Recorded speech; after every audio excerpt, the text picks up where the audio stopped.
Hello. And welcome. You are with Calling All Stations. And today you find Hang on, that's my line.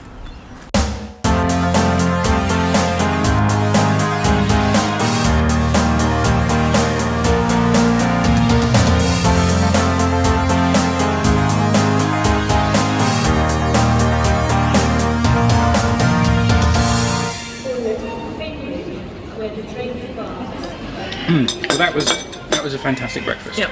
You know, I've been thinking just about how much disused railway infrastructure we have in this country and how much of it has been turned into something else. We're here in the parcel yard, which is of course part of the old sorting office at King's Cross. It's now a pub that also does very good breakfast. And that seems to be a common thing, I think. I think a lot of railway stations, parcel yards, sorting offices, all those kind of things have become pubs, restaurants, hotels.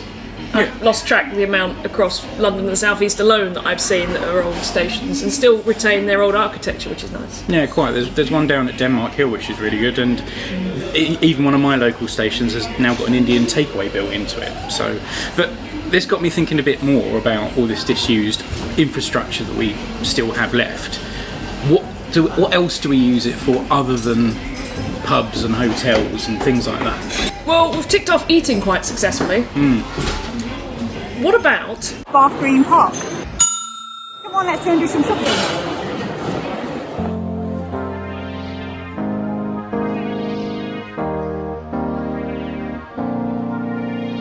Bath Green Park began its life as Bath Queen Square in 1870, a name it would hold until the 1950s, on a 16-mile spur from the Midland Railway's Bristol to Birmingham line.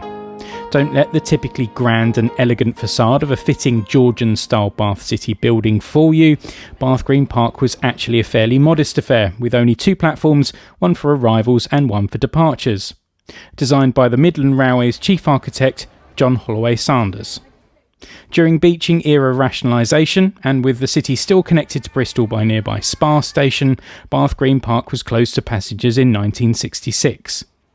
In the 1980s, the station was redeveloped as part of the nearby supermarket complex, being utilised half as a car park and half as this market and retail space.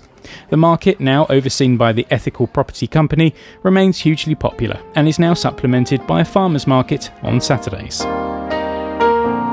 Okay, so we've ticked off eating in a pub, in a station. You and I have also stayed in a signal box in the Highlands. Sleeping ticked off. We've just done some shopping. Yep. Yes. Now, how about a bit of railway infrastructure that's been turned into a place of work or an office? I know somewhere. Manchester Central. One of Beeching's victims in the late 60s was left pretty much to rack and ruin throughout the 70s and to the early 80s.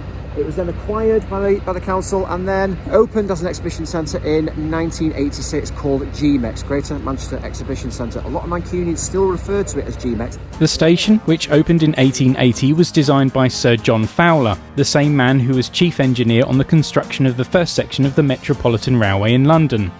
The audacious 64-metre span and 27-metre high wrought iron roof is a fitting counterpart to the Midland Railway's southern terminus at St Pancras.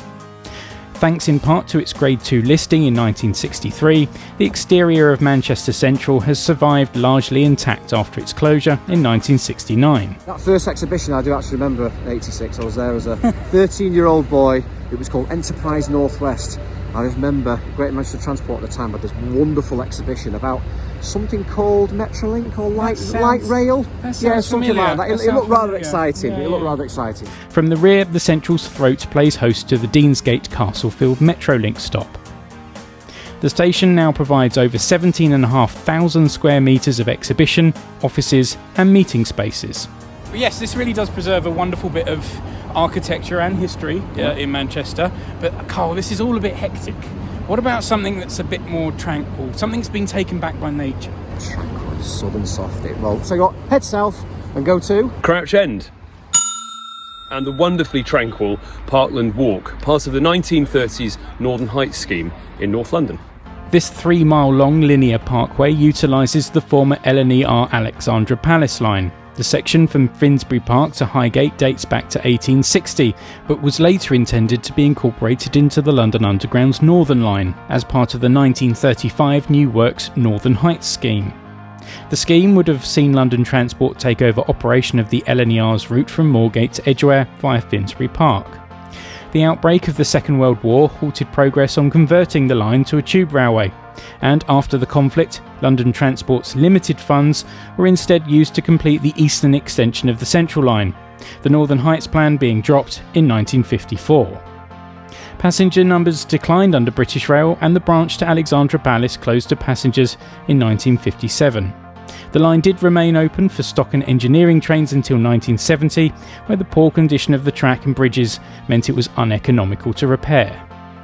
The cycle and walkway was opened in 1984, was declared a nature reserve in 1990, and is an unmitigated success with the locals, dog walkers and cyclists even to this day. The slow pace of life here gives us ample time to appreciate the railway heritage. Things to look out for include Stroud Green Station House, passing above the Gospel Oak to Barking line, the 1993 rather scary Marilyn Collins Spriggan sculpture crawling out of line-side archways, Crouch End Station with platforms still in situ, Highgate Tunnels just off the path and now being used as a bat sanctuary, Highgate High Level Station, still largely intact and visible from Priory Gardens, and not to forget the stunning viaduct at Muswell Hill, with views stretching out over the city. Thanks, Rob. Now there's just one more place I want to go and a couple of people I want to visit. Change at sitting board. So this is something I always consider. You know, friends and railway enthusiasts, commentators on this very channel, always lament the closure of railways in this country, the loss of branch lines and closure of second, third and even fourth inner city termini. And I know this will be incredibly divisive, but without those cuts, without those closures or changes in the way we operate our railways, we wouldn't have been able to have a drink in a sorting office, we wouldn't have been able to stay the night in a signal box in the Highlands, to go shopping or to go to work in some of these fantastic old buildings. If every line had survived, we wouldn't necessarily have been able to do some of this cool stuff we as railway enthusiasts love doing so much now. To be able to get up and close and personal with the physicality of the railways. So I'm on my way to meet two people who have made a very successful YouTube channel of this very subject, exploring our old abandoned infrastructure and railway lines. Obviously, I had to find a suitable location. Folkestone Harbour, in a similar fashion to Crouch End, has been turned into a public park as part of the harbour redevelopment project, which will see it be integrated with a number of retail and restaurant units. The station lay in a state of disrepair after its closure in 2008, following the decline in boat traffic and an unaffordable repair bill for both it and the 1 in 30 incline branch across the harbour back to the main line. The rather splendid renovation was completed in 2018 and provides a fitting spot for me to catch up with Paul and Rebecca Whitewick. Paul, Rebecca, for those of my viewers who are not yet familiar with your channel, tell us a little bit about what you both do and what you're setting out to achieve with Whitewick's Abandoned Railways. We are intended to visit every disused station in the country. Good example, we visited the Ingleton branch line to go and see maybe 8 or 9 disused stations. There was nothing left of them. But what we did find on that branch line was 4 of the most stunning viaducts.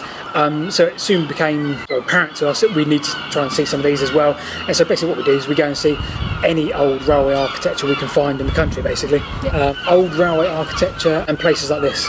So you both wouldn't have been able to get up and close and personal with some of these pieces of infrastructure, like the viaducts you're talking about and the tunnels that you're very passionate in and the track beds at the stations themselves. Is it therefore actually a good thing that we have all this abandoned infrastructure in this country that you can explore and explore the history of as well? Yeah, I mean, if it wasn't there, then we'd probably be doing other things that we like. We'd like some of the other videos we do historic ones, we've done Roman roads, all that sort of thing. So actually, we'd probably just be doing a different version of the videos if that all wasn't there to look at. But we enjoy the railway history, so it is a benefit. Folkestone Harbour, great example. Here we're sat now, and it makes for a really nice sort of setting for the community, isn't it? And this is what we love seeing, where the community get involved. And we wouldn't be sat right here now if there was a train coming down the line. we're not sort of romanticists, are we, where we think, oh, this line should be open, this line should be open, because it's hugely costly to reopen lines. We get that, don't we? It is a nice consequence that we can go and see all these old places. And given what you've already seen on your journey, would you rather stations and bits of infrastructure, tunnels, be preserved like this in kind of almost a museum format, or would you rather, like you did last week with the Bat Sanctuary, given back to nature, basically? Yeah. Oh, that's a tough question, right? That is difficult, because looking at here, it's amazing, and as you said, it's a community thing, so people can come here and it's lovely. But yeah, when some of the tunnels are, there's all those species of bat in there, and that's also amazing. So it's really difficult, isn't it, to kind of... What we love is when a community get involved. We came across Spetsbury. The locals had obviously just built plant pots everywhere, little posters about the history of the line, and it was wonderful to see that this community had come together and just put back, what they thought was a really good little hat tip, shall we say, to the old line. But the bat one's a great example, because that's where we tried to highlight the species diversity, not just bats, but the species diversity of bats is really important. Again, that was a community project where they'd come together, the local parish council had put in money as well for it to be done. Yeah. So, I can't give you a straight answer. I'm going to give you a sit on the fence answer. We quite like that and we quite like that. Yeah, it's really difficult to decide, isn't it? One way or the other. But it sounds like you agree that more should be invested in actually this abandoned infrastructure, not necessarily turning it back into a railway, but... Yeah, doing something with it, not just leaving it to maybe always rot in the wilderness. Maybe sometimes you can make more out of it. But if the communities get where they are, get behind it, then that will always help. Because it's good for a community to have places like this.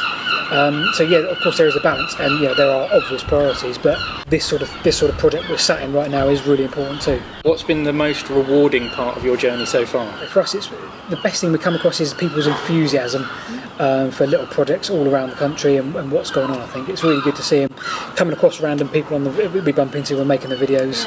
And their passion for it, and all of a sudden you've got something in common with that person that stood there. First of all, they're a bit, what are you doing with your big camera and your microphone and that? And then 2 seconds later, when they realise what you're doing, the barriers are broken and you're both chatting about the old railway and the Welsh or guys that we came across. And all of a sudden, come and see my shed, and you're in his shed and he's showing you all these old lamps and that from the railway, and it's, for me, the people that we come across is just great. It's sort of heartwarming, isn't it? Really? It is, definitely. Yeah. And if there's one abandoned line or piece of infrastructure, tunnel, viaduct that my viewers should go and see today, which one would you pick if you had to pick one? Hamwood Viaduct. That's Somerset and Dorset. Stunning. Yeah, you can get there. It's open access bit of land with bridleways going through it. It's kind of in the middle of nowhere, which makes it beautiful. And it just appears all of a sudden as you're walking along, and it's just all of a sudden it's there. It's like a massive fairy tale sort of kingdom. Just opens it's up. Absolutely amazing. That's one. What else? A complete randomness and remoteness of Lockscorow. 4-mile walk in either direction from the nearest road. We started on one side, we got lost, we drove an hour to the other side, and we walked 4 hours there and back at least to the complete remote Lockscorow. I'm sure people watching this, as have I, been inspired to come down and look at some more abandoned infrastructure and talk about it. If people want to go out and explore themselves, what can you recommend? What do they need, and what should they do? Research. Always just take a bit of time to see where you go and see if you can go there. We use Rail Map Online. I'm sure you know Rail Map Online. Essentially it's Google Maps, but this guy has basically put everything you can imagine on, so abandoned stations, obviously all the lines, quarries, tunnels, you name it, on this one map, and you can basically see where you're going beforehand. The OS Map app. OS Map app is definitely essential. Yeah, make sure you're not trespassing, make sure where you're going is safe. We really do genuinely sort of try and stay where we should be. Sometimes it's not obvious, and our sort of general rule of thumb is don't climb any fences and don't sort of cross signs, because you've got to be respectful. Yeah, and don't wear jeans like we do all the time, and not be well prepared, or skirts in the height of the summer in brambles. Yeah. Paul, Rebecca, it's been wonderful talking to you. Thank you. This afternoon in this grey day in November, but it's a wonderful setting. For all the videos you've talked about, I'll put links in the description. Fantastic. We're now going to go and explore Folkestone Harbour and the Folkestone Harbour branch. So for everyone on my channel, go, Rebecca, it's up there, I think. Go and press the tab and pop over to Paul's channel. Guys, thank you very much. Thank you. Thank you. So whatever we choose to do with our old railway infrastructure, be it preserve it for public use or give it back to nature and wildlife, it's really clear to me that railways leave a real positive mark on communities, whether trains are running on them or not. Why don't you let me know your favourite recycled railway in the comment section down below. And thank you very much for watching Series 2 from me, Andy Carter, and from all my team at Calling All Stations. Thank you very much, and we'll see you at the next stop. It's probably unavoidable at some point. Well, look, I'm going to look at it. I'm going to say now, if there are seagulls, we're just going to have to keep going. Part of the 1930s Northern Heights scheme in North London. No, it's not right, is it? Yeah, that was perfect. Oh shit. Now, how about a railway? Where am I meant to be looking? I don't even know where to look. What about? Thank you for doing my line. Yes.